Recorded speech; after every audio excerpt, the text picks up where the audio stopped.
اس لیے کہ امت کا حق ہے کہ کثرت سے نبی پاک کا ذکر کرے، اور اسی ذکر کا ایک پہلو بڑا وہ یہ ہے کہ اپنے محبوب پر کھل کے درود و سلام پڑھے، کھل کے درود و سلام پڑھے، صبح و شام اس کی زبان پر درود کا نغمہ جاری رہے۔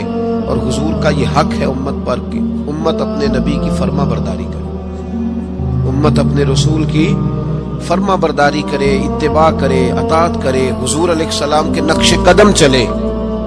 اور پھر 5ویں نمبر پر امت کی ذمہ داری ہے کہ امت نبی پاک کے دین کی تبلیغ کرے۔ دین کی مسواک کرنا سنت ہے نا جی، پتھر کھانا بھی سنت ہے، پتھر کھانا بھی یہ بھی سنت ہے۔ نبی پاک صلی اللہ تعالی علیہ وآلہ وسلم کی محفل میلاد میں ذکر مصطفیٰ کرنا بھی سنت ہے۔ اچھا پھر مزے کی بات دیکھیں، اشتہار لگانا جو ہے نا، اشتہار یہ تو بدعت حسنہ ہے، اور دروازہ کھٹکھٹا کے کسی کو محفل کی دعوت دینا یہ میرے محبوب علیہ السلام کی عین سنت سے ثابت ہے۔ تو جس کا زیادہ اجر تھا نا اس طرف توجہ ہی نہیں، دروازہ کھٹکھٹا کے کہ بھائی آج محفل ہے، یہ وہ سنت ہے جو میرے محبوب نے طائف جا کے ادا کی تھی۔ لوگ کہتے ہیں بڑا خرچہ کیا، بھائی کیا خرچہ کیا ہے؟ کہتے ہیں میں 26,000 دے اشتہار چھاپے۔ بھائی سب سے زیادہ ضروری کام، بہت سارے ایسے بد مذہب ہیں، ان کے بڑے بڑے ایسے مبلغ ہیں جن کا آپ نے کبھی اشتہار نہیں دیکھا ہوگا، مجمع ہزاروں میں، اس لیے کہ وہ ان کا ہر بندہ اشتہار بن جاتا ہے، ہر بندہ۔ تو یاد رکھیں نبی کریم صلی اللہ علیہ وسلم کا یہ حق ہے کہ امت محبوب کا ذکر کرے، تذکرہ کرے، دین کی تبلیغ کرے، اور حضور کے دشمنوں کے ساتھ بغض رکھنا یہ بھی نبی پاک کا حق ہے۔ ایسا نہیں ہو سکتا کہ ایک بندہ حضور کی بے ادبی کرے، توہین کرے، محبوب کے نواسوں کو باغی کہے، حضور علیہ السلام کے صحابہ کو برا کہے اور ہمارا یار بن جائے۔ یہ حضور کا حق ہے کہ ہم نبی پاک کے دشمنوں کے ساتھ اپنے دل کے اندر کجی رکھیں، ان سے بچیں۔ میری باتوں کی سمجھ آ رہی ہے میرے بھائیوں؟ یہ حقوق ہے جو ہم نے نبی پاک علیہ السلام کے حق ادا کرنے، اور جس سے محبوب کو محبت ہے اس سے محبت کرنا بھی ہماری ذمہ داری ہے۔ حضرت مجدد الفسانی رحمت اللہ علیہ فرماتے ہیں کہ میں نا گھر میں ختم شریف پڑھتا تھا، اصالہ ثواب کرتا تھا، تو میں بہت سارے صحابہ کا نام لیتا، اہل بیت کا نام لیتا، اصالہ ثواب کرتا، صرف سیدہ عائشہ کا نام نہیں لیتا تھا۔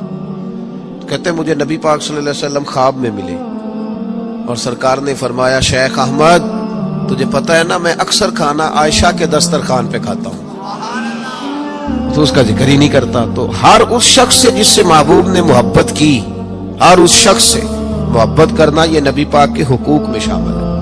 سب سے پہلی بات یہ کہ امت محبوب پہ ایمان لائے۔ کس طرح ایمان لائے کہ جو حضور کہہ دے امت سمجھ جائے کہ اسی میں میری بہتری ہے، امت مان جائے آنکھیں بند کر کے۔ غیر مشروط اطاعت ہے ہی صرف نبی پاک کی، اس میں کوئی شرط نہ لگائے، مانے اور دل سے مانے۔ یہ نہ کہے کہ یہ کیسے ہو سکتا ہے، مولوی صاحب آپ کہہ تو صحیح رہے پر دنیا بڑی دور چلی گئی ہے، وہ دنیا داری بھی کرنی پڑتی ہے، اس میں گنجائش تلاش نہ کرے۔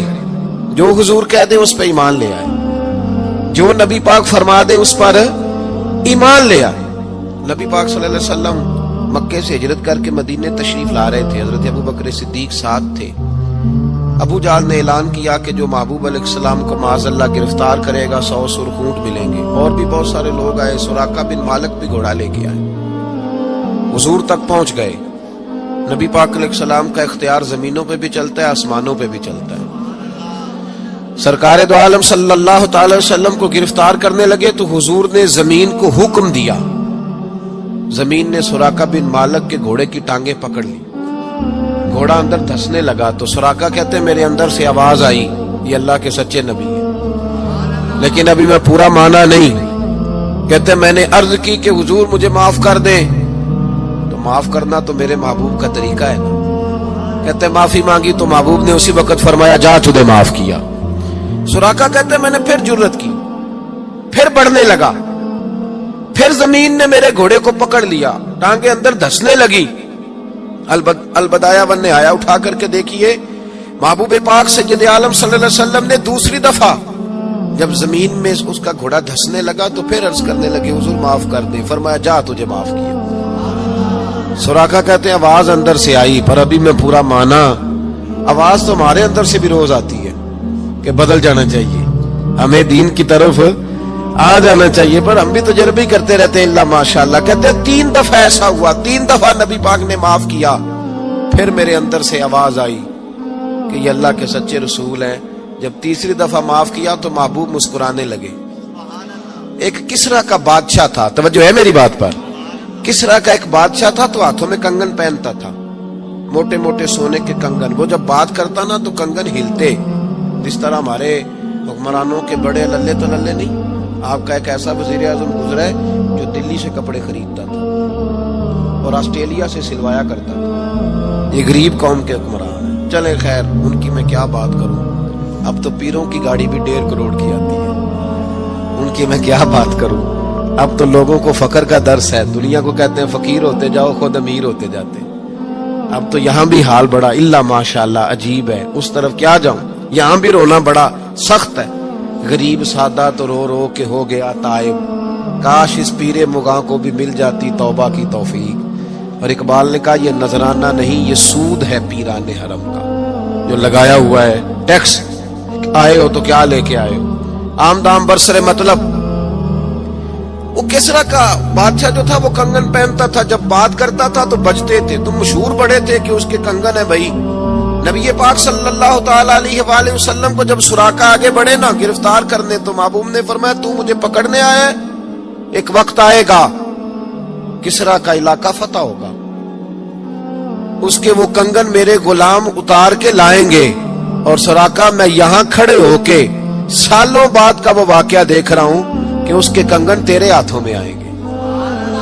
اب ذرا رک کے سوچئے، مکے سے نکلے ہیں، مدینے ابھی پہنچے نہیں، ایک گاؤں پہ بھی مسلمانوں کی حکومت نہیں، میرے محبوب نے اتنی بڑی بات کر دی، کسرا کا علاقہ فتح ہوگا۔